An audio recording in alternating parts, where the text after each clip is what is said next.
Welcome to the Old Time Radio Westerns. I'm your host, Andrew Rhynes, and let's get into this episode.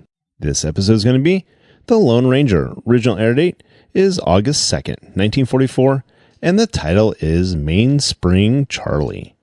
Thanks for subscribing, and I hope you enjoy.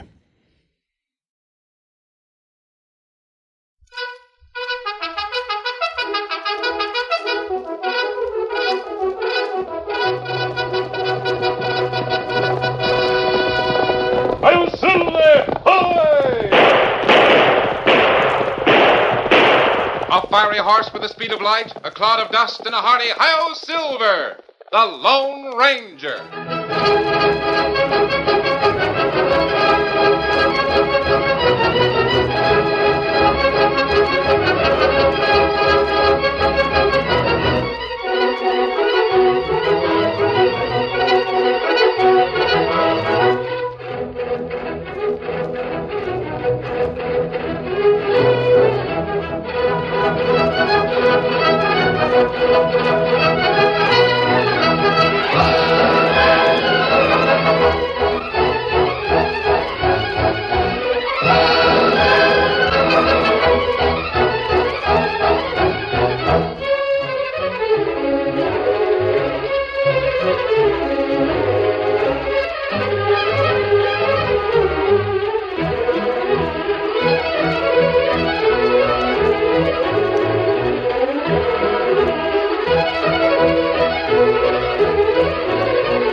With his faithful Indian companion, Tonto, the masked rider of the plains led the fight for law and order in the early western United States. The stories of his strength and courage, his daring and resourcefulness have come down to us through the generations. And nowhere in the pages of history can one find a greater champion of justice. Return with us now to those thrilling days of yesteryear. From out of the past come the thundering hoofbeats of the great horse Silver. The Lone Ranger rides again. Come on, Silver! Hurry, big fellow! I'm Silver! Away!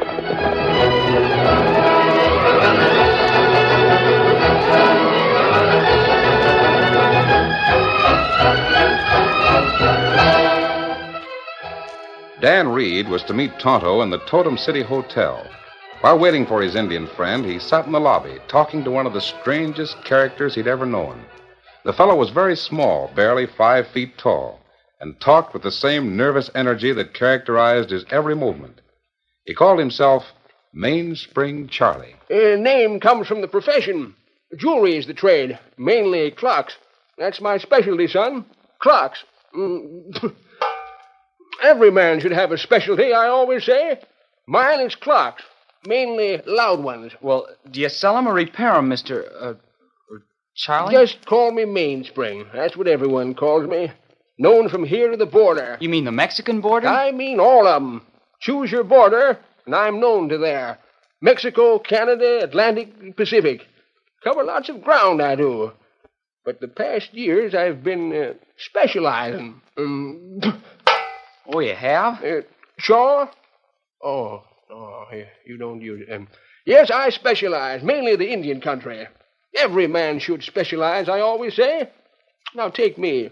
I roamed far and wide and never made any money. Then I got to specializing. Selling clocks to redskins. Do they buy clocks? Like hotcakes, yes, sirree, bub. I'm getting rich off them. I never knew that. Of course, the time don't mean nothing. They don't care, that's all they care. They think a good loud clock that whams out the hours is good medicine. I see. Now, where I get rich is in the service of the clocks. You see, the best of 'em runs only about a week or so. Then I've got to fix it so it'll run again. And the redskins pay me a steady income for keeping the clocks running. What happens to them? Do they break down? Nope, run down. I never show the critters how to wind 'em up. You see, I specialize, and I'm getting rich at it. Excuse me, missed. I'm what you might call a professional clockwinder. That's why I'm called Mainspring. 8 o'clock. Oh, now there's a clock I want. That old grandpappy. I could get a steep price for that one. Old Sitting Bear would sure like it. Hey, Stearns! Howdy, Mainspring. Come over here a minute, will you? That's Jim Stearns. He owns this hotel. The answer's the same, Mainspring. That clock ain't for sale. Now, see here. You're broke and getting broker. You need cash and need it bad. Now, why not let me have that big Who clock? says I need cash? I do. Well, I'll need it worse before I'll sell that clock. Is that all you come to town for? No, I'm here to meet Professor Broderick. Broderick, huh? What about it? You don't act like it was a thing to do. Careful, Mainspring. Careful? Careful of what? Professor Broderick's playing with trouble. He's been digging for Indian relics in an old burying ground. Yes, and he doesn't seem to know the dangers. Shucks, there ain't none. No? Well, there's just so many dangers that I've got to ask him to get his relics out of this hotel. Now, don't say I didn't warn you. Golly. I don't like you. Ornery, worried old busted dog wheel. Danger is my eye. Where Broderick is digging, the tribe's been dead 1,000 years. That's why he's found stuff that's worth a fortune. Mainspring. Oh, it's good to see you. Well, Betty Broderick. Well, you've grown to a beautiful woman. Oh, how are you? Fine, fine. Where's your dad? I come to meet him. He said you were coming. He's anxious to have your opinion of some ancient pottery and early metal he's uncovered. Well, sure be glad to see it. Oh, Dan, this is Betty Broderick, Professor's daughter.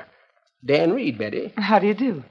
Are you here in town with Mainspring, Charlie? No, I came to the hotel to wait for a friend of mine. We just met here in the lobby and started talking, Betty. Oh, I see.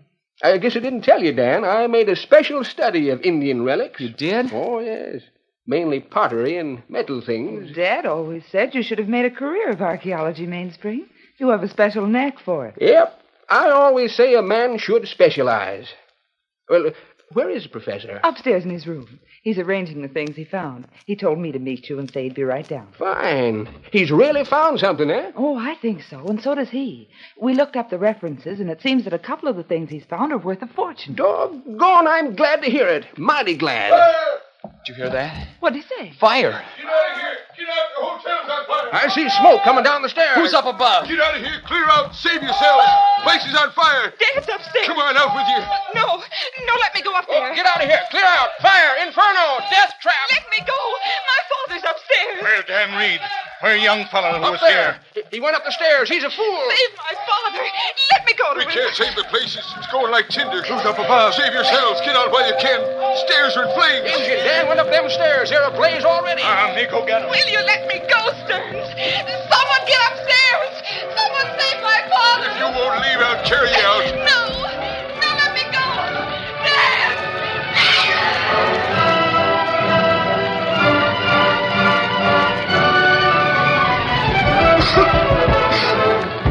Broderick! Are you asleep? Broderick! Unlock this door! You get out of here. Tonto! Get out quick. They're already burned. There's a man in here, Tonto. I looked in the other rooms. This door's locked. You get out. Tonto, smash the door. I'll help. No time to talk. Hit it. Hit it again. Tonto, do it. Tonto, look. Back, Dan, back. Flame like furnace. It's worse in there. Worse than anywhere else. Back this way. We can't go in. No use go in. No one live in there. Fire the stairs. Look. Here, window. Stand back now. Here, Dan. Go out window. But Tonto, Professor Broderick. We can't help him. We go out now or we die too.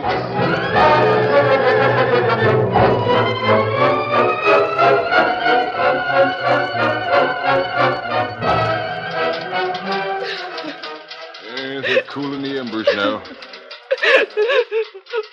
Mainspring. Oh, he was the best dad. And the best friend, Miss Betty. I could bust out crying myself. How soon can they look? Look through the embers. Well, they'll have him cool off in a little while, Betty. Oh, you. Stearns, if you hadn't held me back, I Betty, would have... please don't speak that way. Remember, I was on the second floor when the fire started. Nothing could be done. You came down and left Ed there. There were fires everywhere. I tried the door and it was locked. I called it. Then I had to get out. There couldn't have been fires everywhere. They don't start that way. They do, Betty, when they're started the way this one was. What do you mean? I told you, Mainspring, that it was dangerous to tamper with the burial grounds of those Indians. Hogwash. That's my opinion. Hogwash. That fire was caused by Indians. I know. But... I saw an Indian come in just as the fire started. Well, the Indians will pay for this. Now, hold on, Stearns. You start things with the Redskins, you'll have me again. Oh, is that so, Mainspring? Well, maybe you served as an agent for the Indians. You've dealt with them. Maybe you did. I did what? Well, it's certainly worth investigating. Meaning what? Meaning you might have been paid by the Indians to start that fire.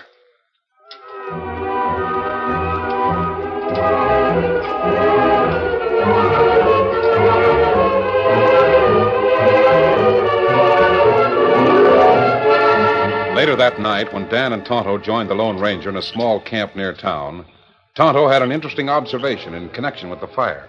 When me break door down, plenty flame in room. The room that was locked? That right. As soon as Tonto broke in the door, the flames leaped out at us. Fire in plenty other place on second floor.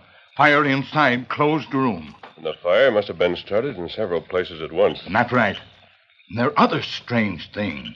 Well, what's that, Tonto? No key in lock a door. Are you sure of that? Huh? Me sure.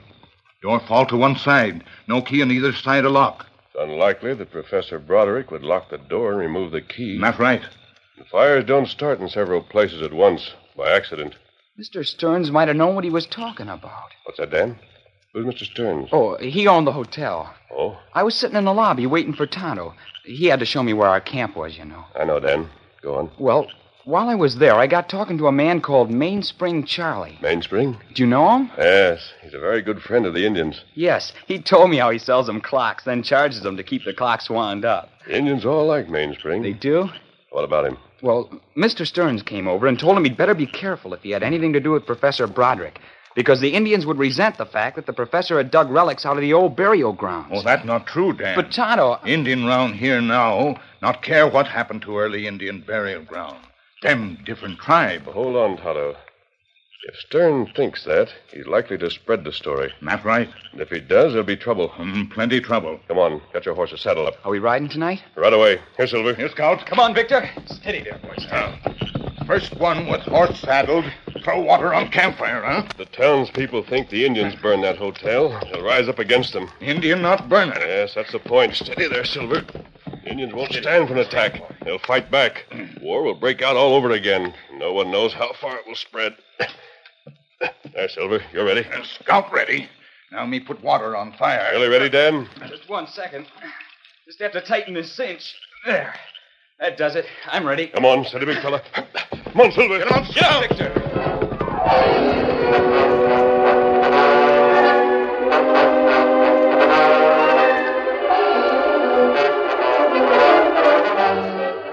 Though it was long after midnight, the town was wide awake. Heavily armed men gathered in small groups in the streets. Everyone was angry about the fire and the death of the professor. Stearns helped to inflame the citizens. It ain't just my hotel. It's the priceless collection of ancient relics that the professor had. And most important of all, it's the life of the professor. Now someone is going to pay. Yeah, you're right. The Indians must pay. They must be made to pay 10 times over. There's just one law they understand. Gun law. Those Indians to the north have got to pay for the cost of a new hotel. And they've got to pay for the relics they destroyed. And they must be made to pay for the life they took. Boys, I'm going to talk to the man in the jail. I'll offer Mainspring Charlie the chance to go free if he'll admit the Indians sent him to start the fire. He shouldn't go free, Stearns. He ought to be punished. If he don't confess, he'll hang. You get all the rest of the men together. Get horses and guns. Get ready to start out in 1 hour's time. All right. Come on, Sledge. You go and see what Mainspring has to say. You stand guard while I talk to him. You sure got all the boys riled up, Stern. Well, it's the only way to make them go after those savage redskins. Come on, the jail. You really think Mainspring Charlie started the fire? He's too thick with the Redskins to suit me. He's thick with them, all right. And he sure tried hard to keep me from making a move against him. Tried to shield him, that's what he did. That makes him look guilty. Well, he can admit he started the fire and go free, or he can stick to the story that the Indians and he didn't have anything to do with it, and hang. The curtain falls on the first act of our Lone Ranger story. Before the next exciting scenes, please permit us to pause for just a few moments.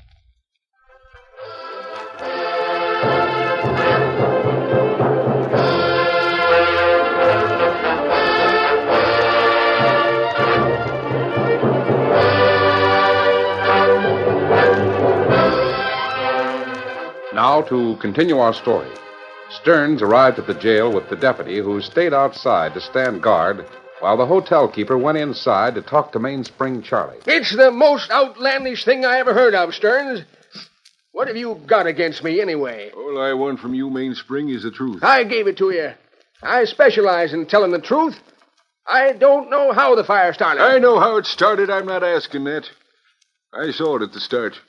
I saw waste paper burning in a dozen different places on the second floor. Well, I wasn't near the second floor, not near it.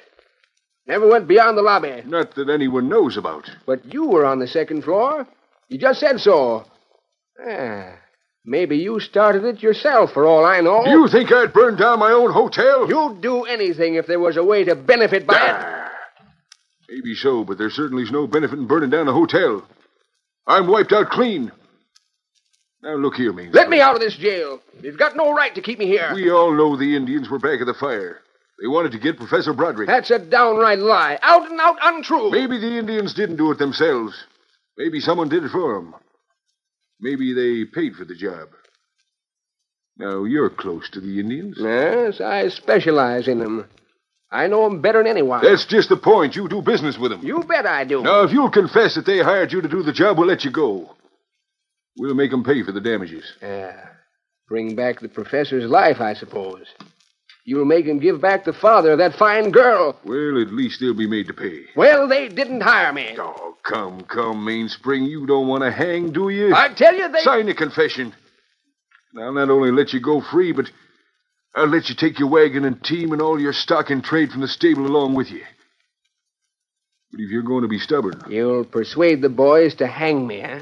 Well, they won't need persuasion. No, I expect not. I heard you riling them up. Riling men up. That's your specialty. Mainly lynch mobs. What do you say? I still say you're wrong. What's more, if you attack the Indians, you might get more than you bargained for. I'll take a chance on the Indians. Hey, look out that window.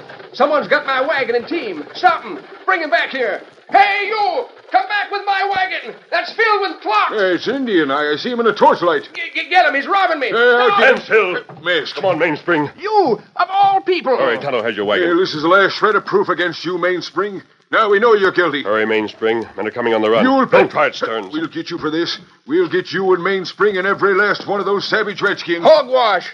Stearns, now you're up again the Lone Ranger. Come back here. Come back. Lock him in my cell. This way.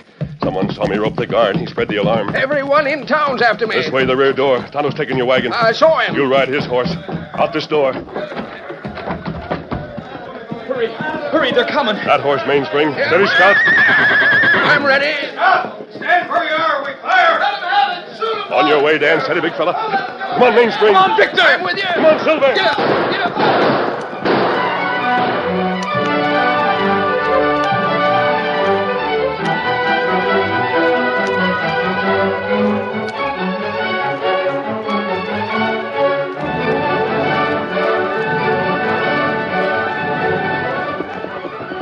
The Lone Ranger led Dan and Mainspring in a roundabout route to camp to throw pursuers off the trail. When they finally arrived in the woodland clearing, Tonto was there ahead of them with Mainspring's horses and wagon. Oh, Silver, hold on. Steady. You'll be safe for the time being, Mainspring. I've got to see if my clocks are all right. Ornery buzzard Stearns had the wagon in the stable. Like as not, he robbed me. A specialty of his. Let me inside that wagon. I've got a lantern in there. Tonto, you'll have to ride for the county seat. The deputy in Totem City is weak. He start right away? Yes, you'd better. Deputy's sledge is dominated by Stearns. Tell the sheriff just what happened. He and his men can get to Totem City in time. They might prevent the attack on the Indians. Me go now. The rest of us will try to postpone the attack. Get him up, Scout. Say, look what I found. What's the matter with Mainspring? What is it? Stick your head in the wagon. Look what's here. Old Indian vases and other relics. Where'd those come from? They weren't here earlier when I put my wagon in Stern's saddle shed. This is the stuff Professor Broderick dug up. Are you sure? Oh, I know relics. It's especially mine. These were supposed to have burned up in the fire or got busted or something. Who put them there? Have you any idea? My guess would be that someone put them here to frame me. The one that tried to say I started the fire. Stearns? Right. Yes, this would be evidence against me. He could say I stole this stuff, then started the fire to cover the robbery. Maybe you're right, Mainspring. Hold on now. What is it? Don't seem that Broderick would have the valuable things tossed in a box like this. Wait just a minute. Let me look these things over. Are you looking for anything in particular? I'm looking for the priceless things. The rare articles that the professor found. And they ain't here. Are you sure? You bet I'm sure. Now, Broderick wouldn't send for me to look at this stuff. Oh, where is the valuable stuff? Probably taken by the man who put those things in your wagon. Yes, sirree, I'd bet on it. Look here. Betty Broderick could tell what's missing. The daughter? Yeah. Where's she? With Widow Markheim at the edge of town. By darn, there's a new slant to the fire. Would the missing articles be valuable enough to cause arson and murder? They sure would. Valuable enough for Stearns to sacrifice his hotel? Oh, that place weren't worth anything. It needed too much fixing.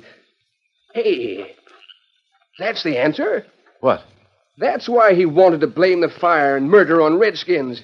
He wanted to collect from them. Wanted to make them pay for the hotel. Why, he'd win both ways. Get a new hotel and get the relics. Come on, Mainspring. You too, Dan. Yes, sir. Where to? Mainspring, you're going to persuade Betty Broderick to help us. I'm with you. Just a minute till I unhitch your horse so as I can ride. Can you ride it bareback? To get the one that killed Broderick, I can ride a razorback.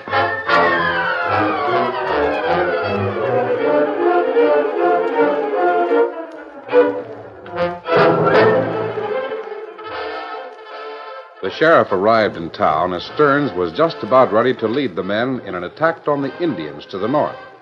For the time being, at least, the hardy lawman and his posse changed the minds of the townsmen and sent them to their homes. Stearns, disgruntled at the failure of his plan, went to the stable where he planned to spend the night. As he entered the door, he saw a lantern burning. Hey, you. Oh, Mr. Stearns. Betty Broderick.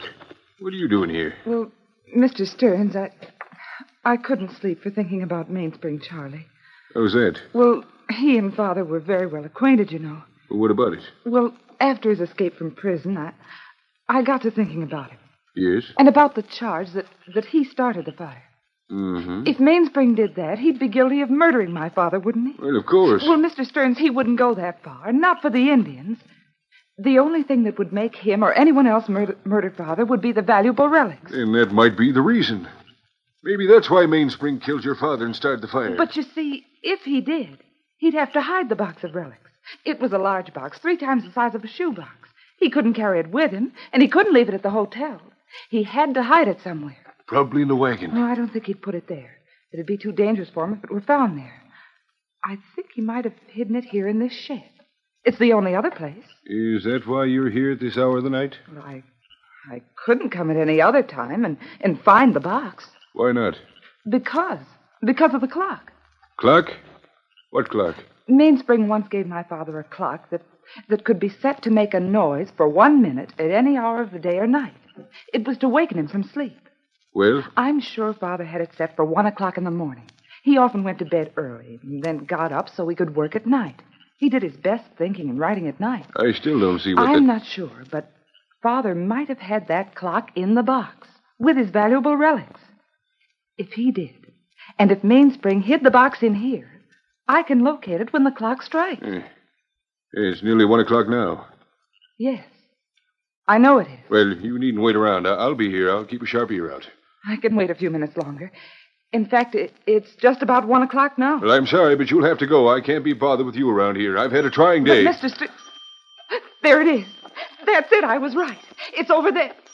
No, over there. Oh, where is that sound coming from? You'll know soon enough. Oh, let me go. What do you mean? I'm going to tie you, and the more you struggle, the tighter I'll rope you. Have you gone mad? Let me go, you beast. Let me go. There. It'll hold you.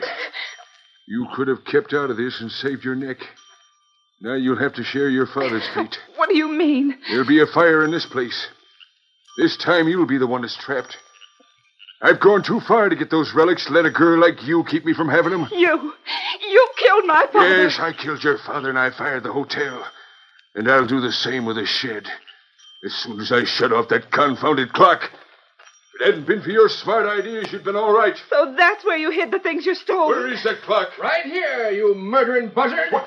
I'll shut her off. You. Don't draw. The masked man. We're all here, Stern. The sheriff. You tricked me. Oh, you bet we did, you dirty murderer. Thanks for showing the hiding place, Stern. You won't get me alive. Hey, who drilled his leg? He had to be stopped, Mainspring. He was heading for the door. Well, I'll put a bracelet on him. Then he can be carried through the door. Miss Betty, you free now. Dan's waiting outside, Tonto. Mainspring will take over. Me help Sheriff carry Crook outside. Grab his shoulders, Tonto. You got him. Yeah, if it hadn't been for that fool in his clock. Oh, save your breath, Stern. Well, Miss Betty.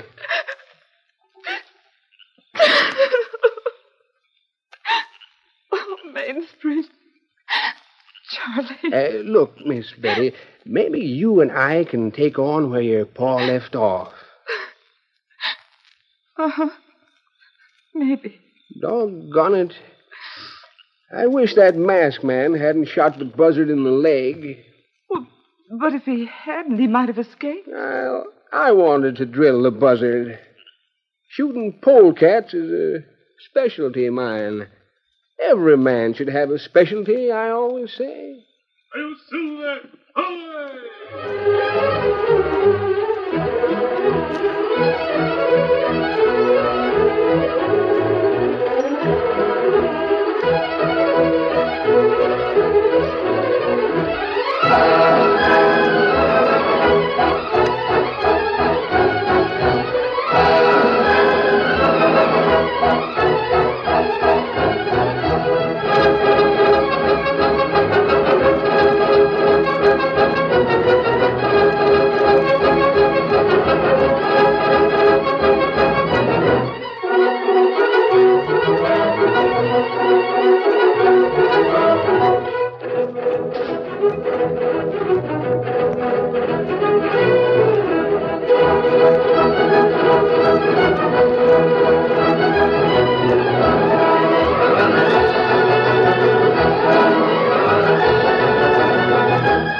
The story you have just heard is a copyrighted feature of the Lone Ranger Incorporated.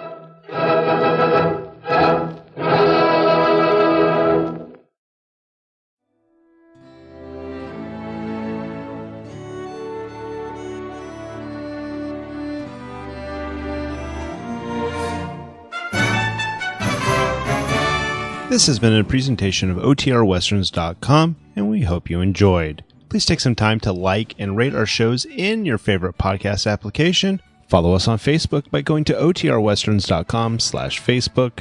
Join in the conversation by going to OTRWesterns.com/Discord. And don't forget to send us an email, podcast@OTRWesterns.com.